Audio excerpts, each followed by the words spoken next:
The lead up to the Tasmania Devils entering the AFL by 2028 is heating up. The stadium and off-field success of the club is obviously a crucial element for its long-term future, but equally important is their on-field performance. Not much has been revealed so far in terms of the plans for administration, draft concessions, and trade and cap allowances for the club. Pair this with the plan to get the Devils in the VFL by at least 2026, and the pressure to get things moving is on. No man feels this more than the club's inaugural CEO in Brendan Gale, who has a monster task in front of him. Gale has been open to the public about the weight of responsibility he is feeling and his want to make Tasmania a great football club right away. With the stadium at this stage an annoyance, a very important one however, trying to organise all the other pieces will be a challenge. As of right now, there is one key point that Gale mentioned in his interview with AFL.com. In regards to the critical draft concessions the Devils will receive in their introductory seasons, Gale said, "This is up for discussion. At first instance, some of these concessions don't look as generous as maybe the concessions afforded to the Giants and Suns. But once again, the AFL will rely on their experience, and I'm keen to understand the reasoning behind that." It was the standout comment. The AFL, Andrew Dillon especially, has been vocal on his want for the Devils to be competitive straight away. Now I think most people interpreted that as a club winning closer to 10 games than 1 or 2 in their first season. A Gold Coast situation would be a disaster, and although the Giants are a strong club now, it still took 5 years for them to make finals. The talk around Tasmania was to get them good straight away.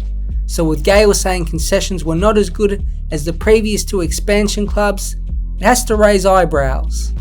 Now the Gold Coast Suns, who came into the AFL in 2011, only got 1 draft full of top picks, and that was in the 2010 draft. They received picks 1, 2, 3, 5, 7, 9, 11, 13 and 15.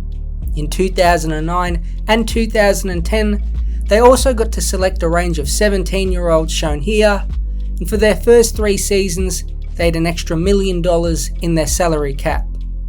At the end of 2010, they were also able to sign up 16 uncontracted players.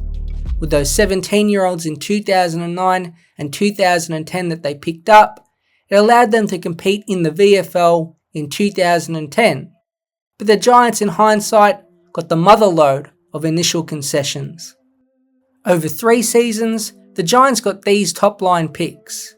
Like the Suns, they also got a $1 million cap allowance over their first 3 seasons and were able to sign the same amount of 17-year-olds and pick up a similar amount of players from other clubs who were out of contract. So the Giants clearly got more concessions in the form of picks, so if Tasmania is set to get less, then how can they possibly be competitive straight away? You can argue it's the most critical aspect of the club's on-field strategy and is something the AFL can't afford to mess up. A list manager will be appointed soon, and you'd think by the start of 2027, a year before the club officially comes in, a pretty detailed plan of the players the club want will be crafted. Now the salary cap extension you would think would be similar to the Suns and Giants, around $1 million extra for their first few seasons, and the total list size will likely match the 50 mark, which again was the same for the Suns and Giants for their initial seasons. Now to be specific, Gale said some of the concessions don't look generous, but he didn't further explain which ones. He might just be talking about pure draft picks.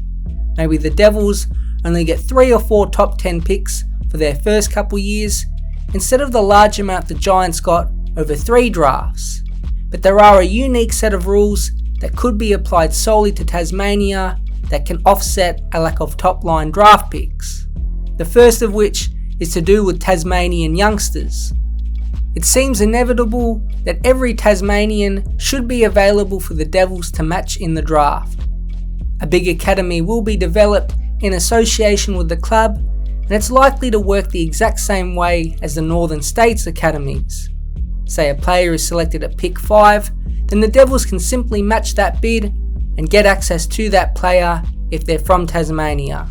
The only possible problem is the quality of players.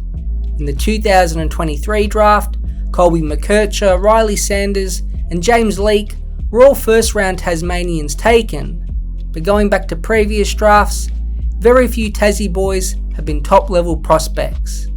But with an academy and new program, you would think the overall quality and quantity of Tasmanian draft prospects should rise. The club should also get access to under 17 Tasmanian players, just like the Giants and Suns got in their early years. Allowing the club access to say 20 of these players would allow them to play in the VFL and develop, which will fast track them and give them the best shot at getting on an AFL team. All this seems like a no-brainer and would be shocking if the AFL didn't allow the Devils full access to the best young players from their own state. But the other couple rules are not as clear. What do the AFL do about Tasmanian father-sons? Now this might not be as relevant right now, but in 10 to 20 years time, it could become an important factor for the club. On face value, it makes sense to give the Devils access to every father-son from a Tasmanian native. The by the way is obviously other clubs will have access. For example, Luke Hodges' son is in the Lions Academy, but also eligible to be a father-son with Hawthorn. It's an awkward situation that the Hodge family will have to weigh up if their son is good enough, and it's likely to be the same with Tasmanian father-sons.